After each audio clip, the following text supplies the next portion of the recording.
Hi, I'm Professor Eugene Kontorovich. It's a great pleasure to be here to talk to you about this very important subject. I know you've heard a lot about these issues on campus. The goal of our talk today, let me just set up the parameters of what we're going to discuss, is to talk about the legality of Israel's presence in the area called the West Bank and also the Golan from the perspective of international law. And that's an important qualification. From the perspective of international law does not mean who's right, who was there first, who does God want to have this land. There are other people in this building who are better suited for addressing those questions. And international law may not coincide with those answers. There's absolutely no reason that international law, which as we'll see, is made by the countries of the world, is necessarily going to coincide with what is right, what is moral, what God wants. That would be nice if it were true. It's not necessarily the case, so I make no advertisements for the goodness of international law. Why talk about it? Because I'm sure, as you've heard, discussions about Israel, the West Bank, settlements, are inevitably framed in terms of international law. You've heard about illegal settlements, illegal occupation, apartheid. These are all legal claims. And as such, we should be able to assess their validity by looking at international legal sources. And that's what we're going to do today. We're going to look at what are the international legal sources, the authoritative international legal sources that govern this question. That's what we're going to do. So let me take a step back. And what is international law? So that's a good question. Unlike, you know what American law is, there's Congress and they pass laws. There is a legislature in Tallahassee and they pass laws. Who is the international legislature? It's not the United Nations. They don't pass laws. There is no international Congress and there is no international rule-making body. Rather, there are two main ways international agreements are made. Treaties and custom. Just like in Jewish law, custom, minhag, can become binding. If countries do things, if all countries regularly do things, with a sense of legal obligation, that creates a rule, a customary rule of international law. What do these two things have in common? International law is made by countries. That is to say, countries can only be governed when they agree to a rule that will govern them. Treaties, custom. So what is not international law? Why do I have to give you this little mini shir in what's international law? Because not everything that has the word international in it makes international law. So for example, you will hear many General Assembly resolutions calling not just Israel's presence in the West Bank illegal. The General Assembly has famously called the very existence of the State of Israel illegal in its Zionism is racism resolution. So if the General Assembly was a law-making body, I could save my voice and step down now and say, we're done. General Assembly has said it's illegal. The General Assembly does not make international law. How do I know that? Is it because I don't like what they say? No.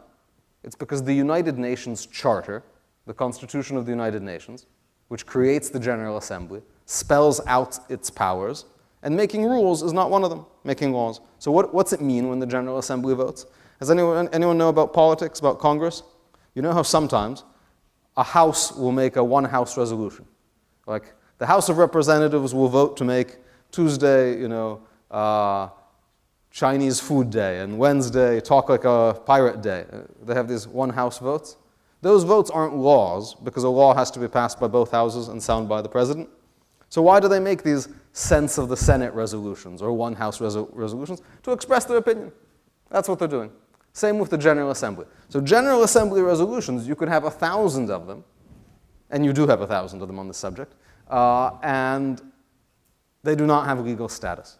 What else does not have international legal status that you might hear about a lot? So you may know that the International Court of Justice issued an opinion in a case involving Israel's wall that was being built in the West Bank largely, in which it declared Israel's occupation to be illegal and a violation of international law. It did not offer much analysis for that point. Why is this not a binding statement of international law? It's the International Court of Justice. So the opinion is what's called an advisory opinion. What's an advisory opinion? It's an opinion in a case in which the court, by its own constitution, does not have the authority to issue a binding resolution. What's an advisory opinion? It's advice. Advice. And by the way, let me tell you something about this advisory opinion. The advisory opinion was a response. Who can ask for an advisory opinion? I can't go to the ICJ and say, I'm having a problem writing my international law article. Can you give me an advisory opinion on what international law is? The General Assembly of the United Nations asked for this advisory opinion. And if any of you are planning to go to law school, which Jews tend to do, you'll see there's this amazing trick. When you're arguing in court, the way you frame the question is crucial for the answer. A court really can't answer outside of the framework of the question. Listen to the question that the General Assembly submitted to the ICJ. Bearing in mind that Israel, the occupying power, continues to refuse to comply with international law vis-a-vis its construction of the above-mentioned wall, with all its detrimental implications and consequences, what are the legal consequences from the construction of the illegal wall being built by Israel? So, and the court said illegal, so the input is not, the output is indistinguishable from the input. There was no value added. Again, it's an advisory opinion. We're going to look to binding sources of international law. That is to say, actual treaties, things that countries have made authoritative. Security Council resolutions of certain kind fall into this category. Why Security Council resolutions of a certain kind and not General Assembly resolutions? Because the treaty that created the United Nations, which all the countries have signed, says the Security Council can make binding decisions because of the way it's constructed. The General Assembly is just like a town hall meeting. Everyone gets up and says their opinion. Okay, so I said we're not going to talk about who was where first, who came first, but so this is just going to be a blink of an eye in Middle Eastern terms. Let's just go back to 1516, not long. So what's great about this is I can cover 400 years in one slide. From 1516 to 1917, all of the area we're talking about, Lebanon and Syria, Israel and everything around Israel, belonged to the Ottoman Empire, which was based in Turkey. Islamic, non-Arabic empire. And it ruled much of the Middle East, and up to 1917, all of this clearly belonged to the Ottoman Turk. Those different colored areas are internal administrative divisions of that area of Palestine. You see, they divided it into 3 districts, north and south, which do not look, by the way, as you may notice, like the division between Israel and the West Bank. They look more like the division between the northern, central, and southern commands of Israel. Nobody argued that there was any problem with Ottoman sovereignty up to 1917. So up to 1917, we are clean. That's easy. So we're going to cover the first few thousand years of the world without any concern. Everyone agrees it belonged to the Ottoman Turks. Was that good? Was that nice? Wasn't a question. Ottoman Turks up to 1917. What happened in 1917? And this is crucial. The Ottoman Empire, along with Germany and Austria, were on the losing side of World War I. And as a result of World War I, all of the large, losing, multi-ethnic empires were broken up as part of the peace process. So the Allies had a peace conference, you may have heard of it, in Versailles in 1919, and they said the problem with Austro-Hungary, remember they shot the Serbs, killed the Archduke Ferdinand, so there were all these ethnic minorities living in one pan-ethnic empire. They thought that's a problem. We're going to give each country, we're going to make independent nation states. They did that in Europe, breaking up Austro-Hungary into Poland, into Austria, Czechoslovakia, half the countries you've heard of in Europe now. And they did the same in the Middle East, breaking up the Ottoman Empire into new independent nation states. And this was finally agreed to at a big international conference called San Remo. This was not a colonialist thing. Every country in the world was there. China, Japan, Ethiopia, and they all voted unanimously to create the system in the Middle East of new nation states. Unlike in Europe, where there was some history of parliamentary democracy in these new countries, Poland, Czechoslovakia, none of the Middle Eastern countries had a history of democracy. So they were going to be overseen by certain European powers as they transitioned to democracy. Right, so America occupied Afghanistan until they set up a government. Same type of thing. It's a transition occupation. And different European powers were assigned different parts of the former Ottoman Empire to steer to statehood. And this was called the mandate system. The mandate system. And what is central for our purposes is the League of Nations mandate for Palestine. You've often heard of it referred to perhaps as the British Mandate. And the League of Nations, what is the League of Nations? It was the predecessor to the Security Council between the wars. And it had, by its constitution, when it was created after World War I, the authority to make binding international decisions. All the countries agreed to this. And then this body, created by all the countries, came to the following resolution: to favor the establishment in Palestine of a national home for the Jewish people. Palestine was going to be a national home for the Jewish people because of the historical link of the Jews to Palestine. No other people's historical rights to Palestine were noticed, were recognized. The Jewish people, the international community recognizes the historical connection. Who is the League of Nations? You have to understand this. The League of Nations is everyone. The whole world voted for this. The whole world approved this. And Britain was going to create a Jewish state in Palestine. What is Palestine? That whole thing in blue is Palestine. And you'll see it includes the area of Israel, the West Bank, Gaza, Golan Heights, and the entire area that is now called the Hashemite Kingdom of Jordan. That was all supposed to be used for the creation of a Jewish state under an authoritative international resolution of the border issue. Now, today in college, a lot of people would say to you, why should we care about this League of Nations mandate, this British mandate? First of all, it's old. It was like 100 years ago. Who cares about that? And it sounds like European colonialism because it has the word British in it, and it takes place in the Middle East. So this was just like some favor from like Britain to the Jews. So scratch out that last possibility. The British didn't like the Jews. Nobody liked the Jews. This was part of a much larger settlement. So here's the thing. The only thing you will ever hear about, probably in your lives, unless you specialize in this area, is the British Mandate for Palestine.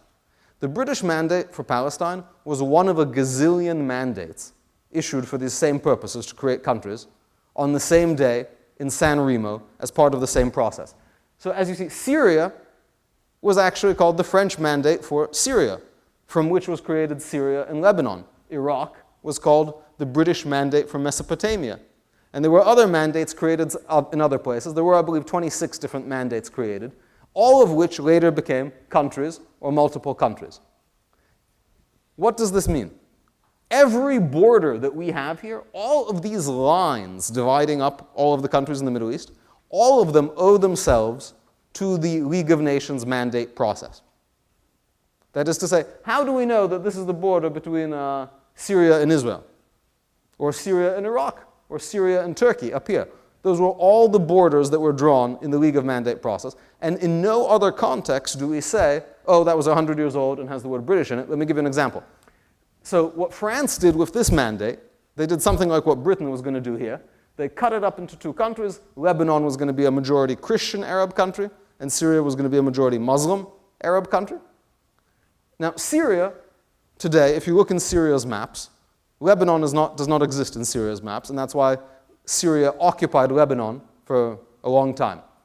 Because Syria always said, no, no, no, Lebanon's part of us, because we can't go by this 100-year-old mandate thing. Not a country in the world accepted that argument. Do you remember when Saddam Hussein invaded Kuwait? No, you don't. Saddam Hussein invaded Kuwait, and he said, this is part of Iraq. Now, he wasn't just being mean and making things up. He said, before the mandate process, this was a province of Iraq, and just based on the maps that they drew for the British Mandate of Mesopotamia, they took that away from us. So it's part of it. Not a single country in the world said, oh yeah, who cares about those 100-year-old mandates with the word British in it? They said, no, these borders are the borders. So if you call into question the borders of the mandate period, you actually call into question the border of every single country in the Middle East. All of these countries were created through the mandate process. And the questions only seem to be raised in the area of Israel. Article 25 of the mandate specifically says, if there are not enough Jews to have a country in this whole big thing, Britain can cut this part off and make a separate thing there. It's a little bit more complicated than that, but anyway, Britain did that right away. And here they created the Hashemite Kingdom of Jordan. The League of Nations mandate doesn't actually say that they can make a different country there. They say they can suspend the mandate, which suggests maybe it's temporary. But Britain cut this off and said, okay, that's no longer Palestine. So all we're left with from 1925 is this part, and that's Palestine, Israel, the West Bank, and Gaza. And that is where, under the League of Nations mandate, the Jewish state is supposed to arise. So if the Jordanians, for example, why does Jordan exist? The British mandate for Palestine. The very same mandate. And no one ever doubts Jordan's right to exist or its particular borders. Okay. What is a mandate? A mandate is like a trusteeship. You know, sometimes people have parents with a lot of money. God forbid the parents die. They hire a trustee to make sure the person doesn't get the money until he gives up fast cars and things like this. Okay. That's what this is. By the way, this system, this mandate system, which sounds old and kind of colonial, it continued to exist into the United Nations system after World War II. They just renamed it the Trusteeship Council. And America was a trustee of several countries well into the 90s. So usually in trustee law, what's the concern? Usually you're worried that the trustee, the guy who's sitting around guarding the money, is going to run away with it while the young guy's driving the fast cars. Normally, so you're afraid the trustee will take the money and run. What happened with the British mandate is very unusual. The trustee left the money and ran. What's that mean? Britain, after World War II, Britain was supposed to create a country here. And they said, look, we know that the Arabs and the Jews are going to go at it as soon as we say there can be a Jewish state. Britain was supposed to turn over the keys to the Jews, so to speak. But they said, as soon as we do that, we're going to get caught in the middle of this big Arab-Jewish war. And indeed, that's, you see, they've cut off Jordan. They've cut off Jordan, and they gave another part to France. So they said, indeed, there's going to be a big war here. We're getting out of here. Jews, if you want your own state, take it yourselves. We're not setting anything up. They were broke after World War II. We're out of here. And they took off. Now, when it became clear, when the British announced that they were leaving, the world understood that there was going to be a big war here. And so the General Assembly, the newly created General Assembly, and this is very important, you're going to hear this quoted all the time, sent fact finders, experts, to the area to try to propose some kind of solution. And they said, look, here's what we're going to do. We're going to take, okay, so remember, this is Palestine at first, then Britain cuts it in half. So now, and they said, well, we're going to take this, what's left of it, and we're going to cut it into 6 little pieces. And we're going to give the Jews 3 pieces which touch at a corner, and we're going to give the Arabs 3 pieces that touch at the corner. So all that will be left of the Jewish state is this, this, and this. These little parts touching at the corners. Note that Jaffa, have you all been to Jaffa, a very beautiful place in southern Tel Aviv? You should go. That was supposed to be an Arab city in southern Tel Aviv. And as you see, Jerusalem and everything around Jerusalem, Beit Shemesh, this was all going to be Arab. And Jerusalem was going to be an international city supervised by these kind of like Canadian police people. They never arrived, actually, because while they were on the boat, they heard that there was like actually fighting in Jerusalem. And they said, oh, we didn't understand this was like a shooting job. And they turned around and they went home. So everywhere around Jerusalem was going to be Arab country. This was the partition proposal. What legal status does this partition proposal have? None. Why? Because it's the General Assembly, firstly. Secondly, there's another article in the United Nations Charter that says that they cannot change the rights of people under mandates through the United Nations. So Israel, by the way, accepted this deal. The leadership of the Jewish community in Israel said, okay. And the Arabs said no. If everyone had said okay, then it would probably become binding international law, because how does international law get made? By the agreement of countries. So if 2 countries agree to this is going to be our border, that's a binding decision. But they don't agree. And you will often hear that Israel was created, or Israel's legitimacy was recognized by the General Assembly partition proposal, or that in 1947 the UN authorized or recognized Israel. Far from the truth. Israel was already recognized from the League of Nations mandate. Everything in international law with Israel begins with the League of Nations mandate. This doesn't recognize the mandate. It tries to chisel away at the mandate. Now, so the Arabs say no, and a war immediately begins. By the way, there had been other partition proposals. The Jews in the 30s even accepted this suggestion from Britain, where only that tiny little kind of orange area would be Jewish. And the Arabs also said no. Okay. here we're getting to the so-called 1967 borders, which, as we'll see, have nothing to do with 1967 and are not borders. Okay, so this looks familiar, probably. The Arabs invaded Israel. 5 Arab armies, Egypt coming up here, Transjordan led by the British, right, the people who love the Jews. The Jordanian army was led by British officers. The Syrians, the Lebanese, the Iraqis walked across Jordan to participate in the fun. The Saudis came, everyone was there. Okay. This is what the situation looked like when the fighting stopped. This line is what you call the green line, right? Every time you hear the phrase the West Bank, Gaza, occupied territory, territory that Israel is occupying, settlements across the green line, it is this line that we're talking about. And there are a few very important observations to make here. Firstly, this line never existed in the history of the world before 1949. What does that mean?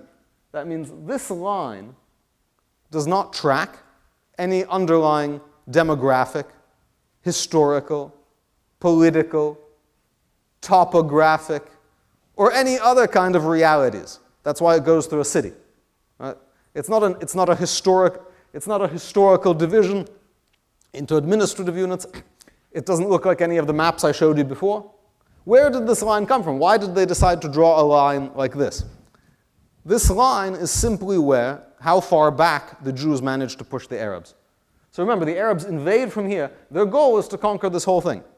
So the Egyptians get all the way to the suburbs of Tel Aviv, and then the Haganah, the Israeli army, pushes them back this far, but can't push them all the way out. The Arab armies surround Jerusalem, push all the way up onto the hill here, and then they get stopped and pushed back a little, and pushed halfway out of Jerusalem, but not all the way. In other words, this is simply where the fighting stopped. And indeed, these borders, these so-called borders, how were they fashioned? They were an armistice agreement between the warring armies. What's an armistice agreement? It's not a peace agreement. It's not a border agreement. It's we're going to stop shooting here for a little bit. This is like the ceasefire line.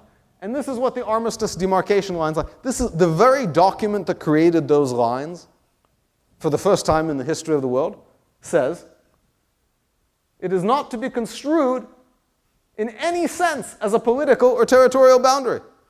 That's the Israeli-Jordanian armistice line. Why do the Jordanians not want it to be construed as a boundary? Because they're saying, we're not done trying to conquer the rest of it. And Israel says, well, we're not done trying to win back this. We see a few important things. The occupation of the West Bank, the military occupation of the West Bank, began in 1949 by Jordan. So remember, League of Nations mandate, up to 1948, all of this area was Palestine, reserved as a Jewish state by the League of Nations mandate. Jordan comes, and in a war that was at the time universally regarded as an aggressive war, chops off this part in an attempt to conquer the whole. So from 1949 to 1967, these areas were under Arab occupation, under the occupation of Egypt and Jordan, respectively. How many United Nations resolutions are there?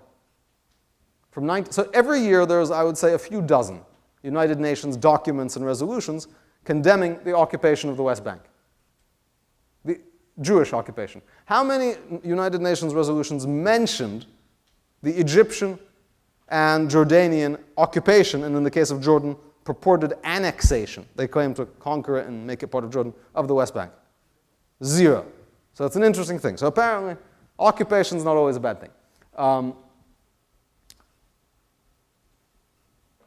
So what do we see here? First of all, why are they not 1967 borders? Well, first of all, they're not borders. And they were established in 49. 67 is when they were erased. They were established in 49 as an armistice line between the Israeli and Jordanian and Israeli and Egyptian forces. Nothing more. An important point emerges. Only 2 countries in the world, Britain and Pakistan, recognized Jordan's claim to the West Bank between 1949 and 1967. To say that this green line, this line, is in any way sticky, that is to say, that it is the beginning of the basis for Palestinian territorial claims, that Israel's rights are somehow limited or suspended in that area, that Jewish rights are limited or suspended in that area. What does it mean? It is to retroactively legitimize the Arab conquest of 1949. That is, that in 1949, no one thought that Jordan was entitled to take this.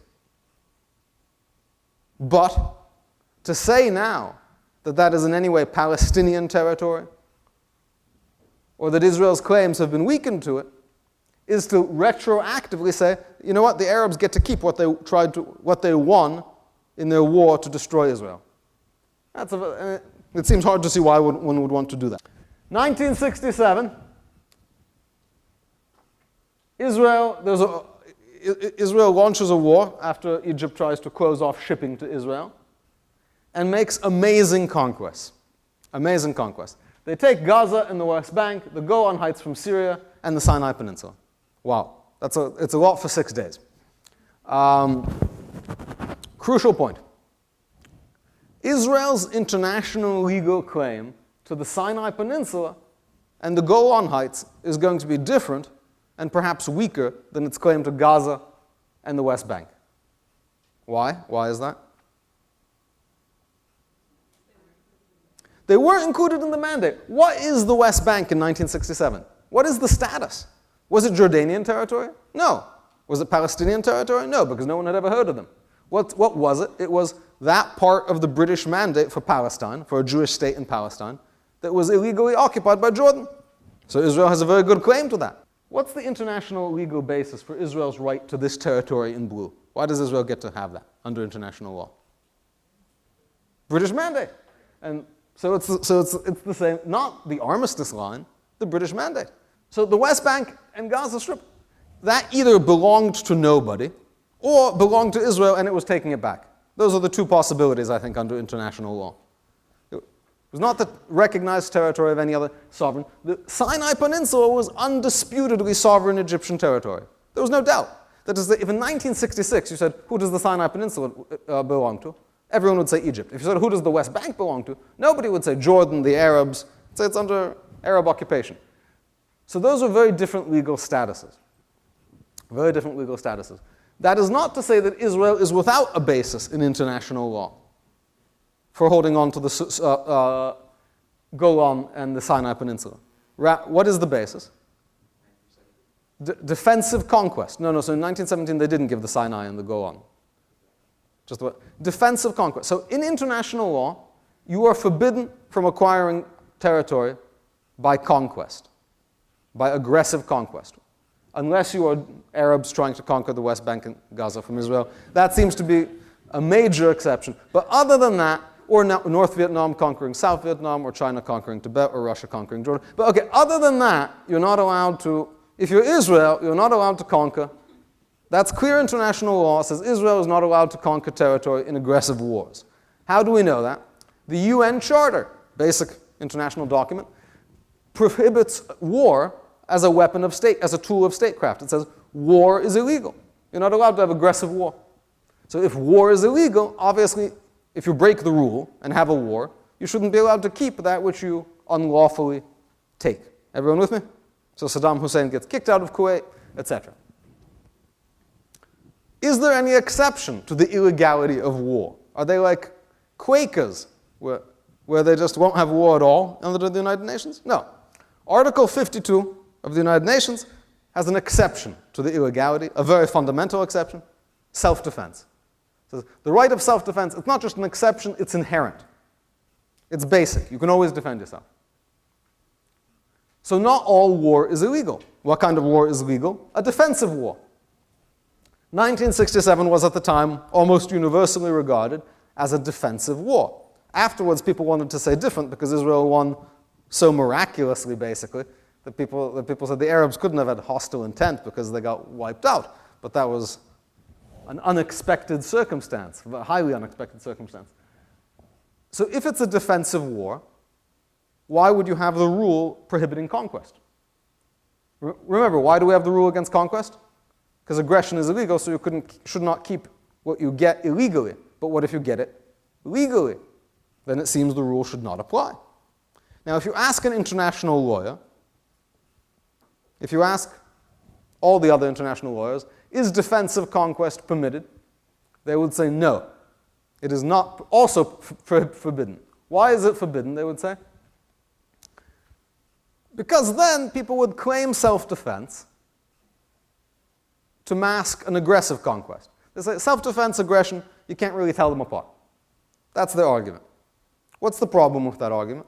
There are a few problems. One I would like to mention, if you can't tell self-defense and aggression apart, then the entire United Nations Charter peace system is incoherent because it is based on aggression being illegal and self-defense being legal. And if those two things are just fundamentally indistinguishable, then the UN Charter has some really basic problems.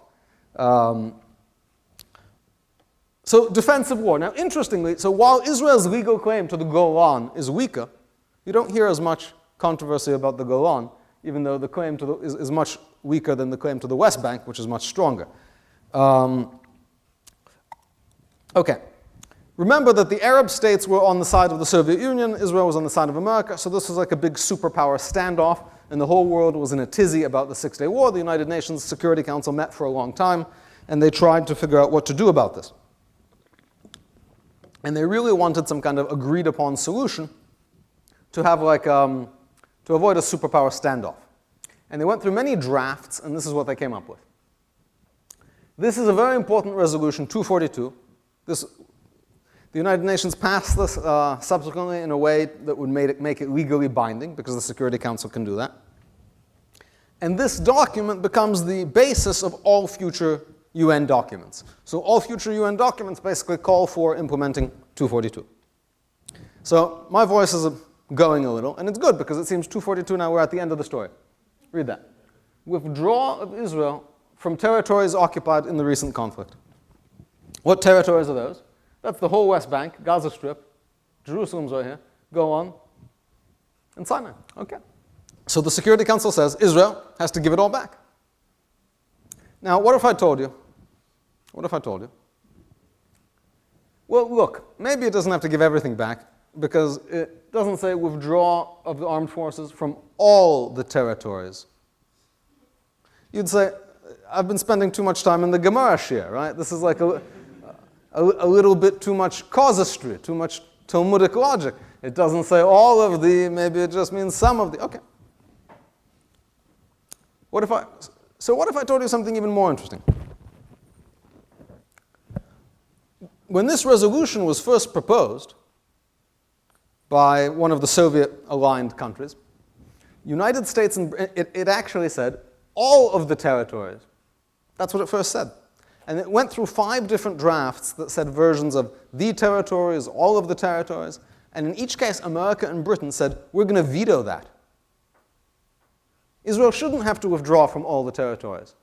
First of all, it's never going to do it, so it's just going to make the UN look stupid. This was before people routinely stopped doing what the UN suggested. There's going to be one of those resolutions that get ignored. And Israel, it would be suicidal for Israel to do it, and they'll never give up the temple, and this is not something that can happen. Too much to ask for. So let's say some of the territories. And then the Soviet Arab countries said, no, that's not enough. Then they could maybe just withdraw from a few feet, and we're not happy with that. And so finally, they did what diplomats do. They said, let's not say some of the, and let's not say all of the. Let's just say, generally, territories. So what did they actually agree to in this document? Nothing.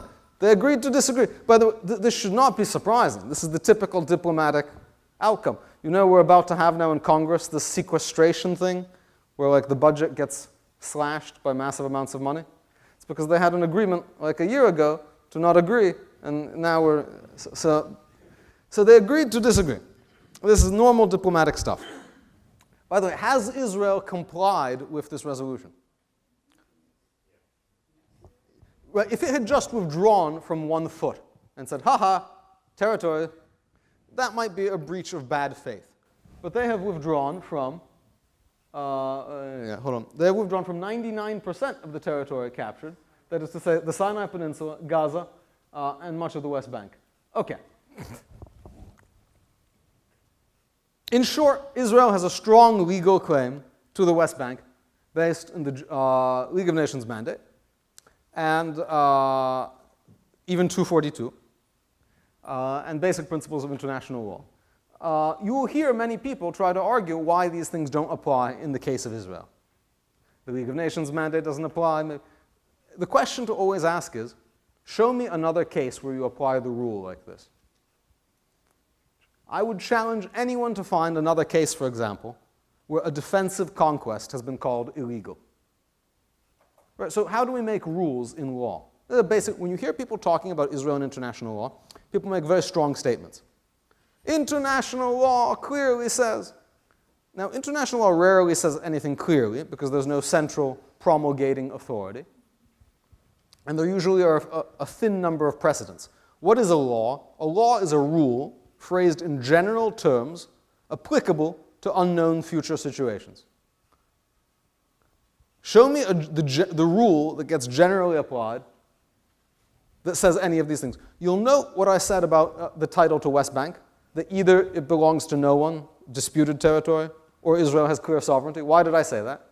Because there's no clear rule in international law to pick between those two possibilities. The situation in which a mandatory power abdicates and leaves it up for grabs, it's not clear. Does that mean that the title automatically vests in the country that has the rest of the territory? It's not clear. That's usually the answer in international law. And if someone is telling you something is a bit too clear, they're probably selling you something. Okay. Settlements. What are settlements? We hear so much about the settlements. Settlements are a popular expression to refer to Jewish civilian presence in the West Bank after 1967. There was no Jewish civilian presence between 1949 and 1967 because they were all kicked out by the Jordanians. There was a Jewish presence before 1949. They don't get discussed so much. After 67, Jewish presence becomes called settlement. And settlements are supposed to be illegal under international law and the root of all our problems. Okay. First thing to understand, the entire discussion about settlements boils down to one word in one treaty and what it means. The idea that they're occupying anyone, the idea that building houses is a problem, the idea that settlers having babies is a problem, all comes down to one word, which we're about to see, in one treaty, which may not even apply to the conflict, and what it means. You will see that a meaning is tried to be put on that word, which I think is extravagant. The treaty, first of all, so there is no word called settlements in international law. You could read every international law treaty. The word settlement is not used. Now, in the Geneva Convention was passed in 1949, and it governs armed conflicts. There is a discussion about what's called population transfer. Now, the Geneva Convention may not apply at all to this conflict. Why not? Because the Geneva Convention applies to the occupation. So we have occupying power. What is an occupation under the Geneva Convention? It's when one country occupies the territory of another country. So why would the Geneva Convention not apply to the West Bank? Whose territory is it? Nobody, and to prove this point most strongly, between 1949 and 1967, when Jordan occupied the West Bank, and the international community didn't accept that it belonged to Jordan, but didn't accept that it was part of Israel either, nobody thought that Jordanian construction, nobody said at least, that Jordanian construction in the West Bank represents settlement, or that the Geneva Convention applied there at all. And I looked very hard. I mean, like, nobody in any kind of document that one could find with reasonable amounts of research. Certainly no resolution. So let's say the Geneva Convention applies, which I think it does not. So we get down, Article 49 is all about attempts to change the demographic composition of occupied territory.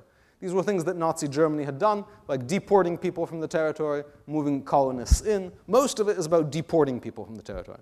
But 49.6 says, the occupying power shall not deport or transfer parts of its own civilian population. Okay, so nobody thinks that settlers are being deported. So really the question is transfer. Transfer. First of all, who can violate the Geneva Convention? Who can commit a violation of the 49.6?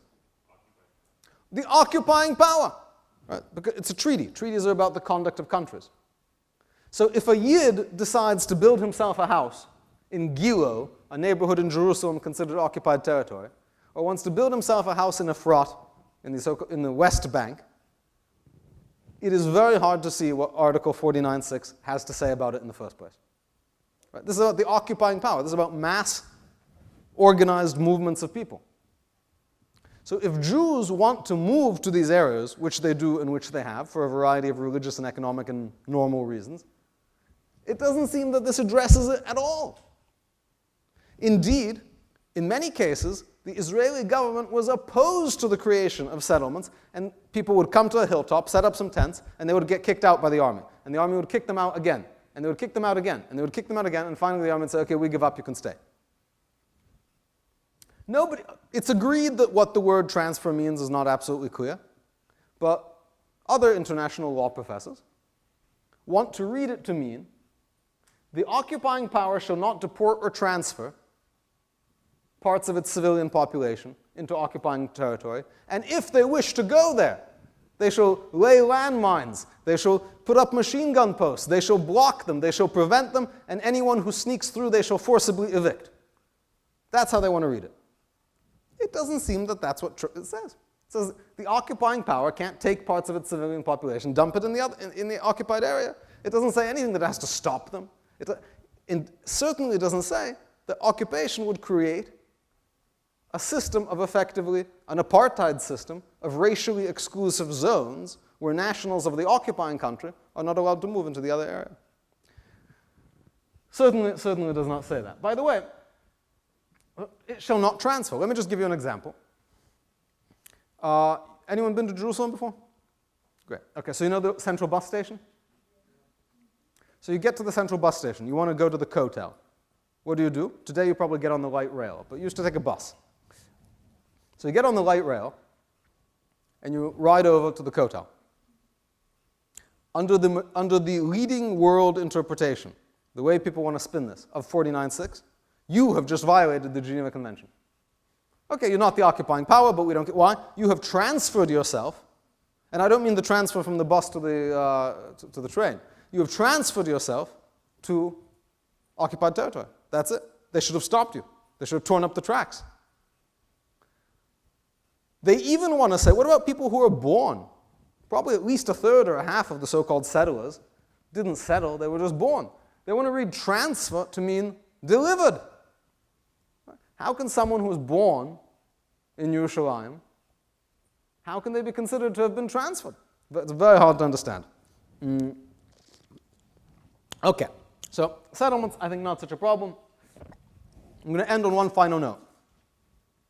Apartheid. You're going to hear this all the time.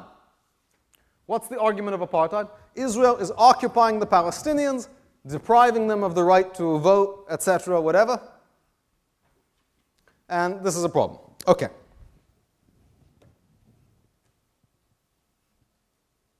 So the Oslo process that began in 1993, you know the Palestinian Authority?